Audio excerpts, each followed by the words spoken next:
નમસ્કાર. ભારતમાં જનગણના 2027 શરૂ થવાની છે.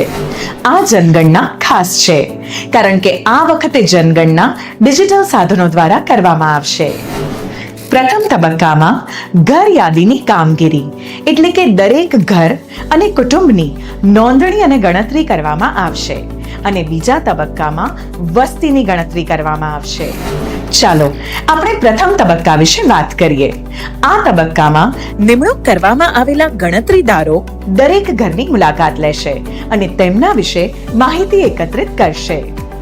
પરંતુ આ પ્રક્રિયા સ્વ ગણતરી પોર્ટલ પર જાતે પણ કરી શકાય છે.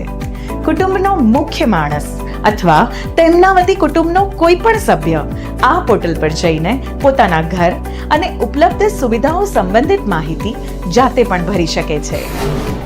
એકવાર કોઈ મોબાઈલ નંબર સ્વ ગણતરી માટે નોંધાઈ જાય પછી તે બીજા કુટુંબના ઉપયોગ માટે લઈ શકાતો નથી અને આ જ રીતે એક વખત નોંધાયેલ કુટુંબના મુખ્ય માણસનું નામ બદલી શકાતું નથી. જો લોકો પોતે જ સ્વ ગણતરી પ્રક્રિયા કરે તો સમગ્ર ગણતરી પ્રક્રિયા વધુ સરળ અને ઝડપી બની જાય છે અને તે એક મહત્વપૂર્ણ હેતુને સિદ્ધ કરે છે. સ્વ ગણતરી એક વિશેષ સુવિધા છે. આ સુવિધા સંબંધિત રાજ્ય અથવા સંઘ પ્રદેશના ઘર યાદીની કામગીરી શરૂ થાય તેના 15 દિવસ પહેલા ઉપલબ્ધ કરવામાં આવશે. જો તમે ઈચ્છો તો તમે સ્વ ગણતરી દ્વારા પહેલેથી જ તમારી વિગતો નોંધાવી શકો છો. સ્વ ગણતરી પોર્ટલ પર તમારી વિગતો કેવી રીતે દાખલ કરવી? સૌપ્રથમ એસી પોર્ટલ ખોલો. ત્યારબાદ તમારું રાજ્ય અથવા સંઘ પ્રદેશ પસંદ કરો અને ત્યારબાદ કેપ્ચા ભરો. તે પછી વેલકમ સ્ક્રીન તમને આગળની તમામ પ્રક્રિયા માટે માર્ગદર્શન આપશે. કુટુંબનો મુખ્ય માણસ, ઉદાહરણ તરીકે સુશીલા દેવી એમનું નામ અને મોબાઈલ નંબર દાખલ કરે છે. તમારી પસંદગીની ભાષા પસંદ કરો. પછી ઓટીપી દ્વારા ચકાસણી કરવામાં આવે છે. આ સંપૂર્ણ પ્રક્રિયા ખૂબ જ સુરક્ષિત અને સરળ છે.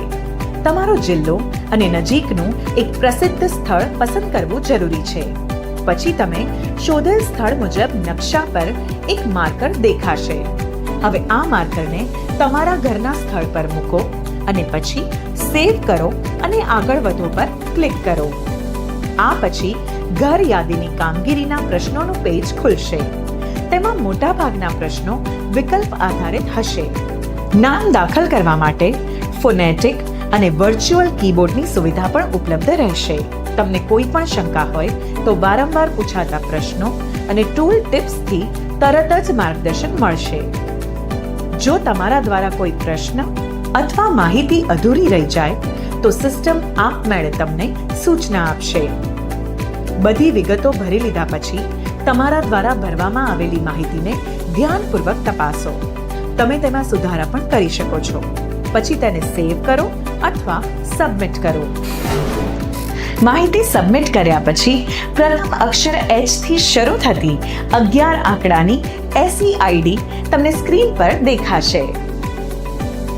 આ આઈડી તમને SMS દ્વારા પણ પ્રાપ્ત થશે. જ્યારે ગણતરીદાર તમારા ઘરે આવે ત્યારે આ એસી આઈડી તેમને અચૂકથી બતાવો. તમારા દ્વારા આપવામાં આવેલી સાચી માહિતી માત્ર દેશને મજબૂત જ નહીં બનાવે, તેનું સાચું ચિત્ર રજૂ કરશે. તો આ કાર્યમાં જરૂરથી ભાગ લઈ તમારો સહકાર આપો. આપણી જનગણના, આપણો વિકાસ.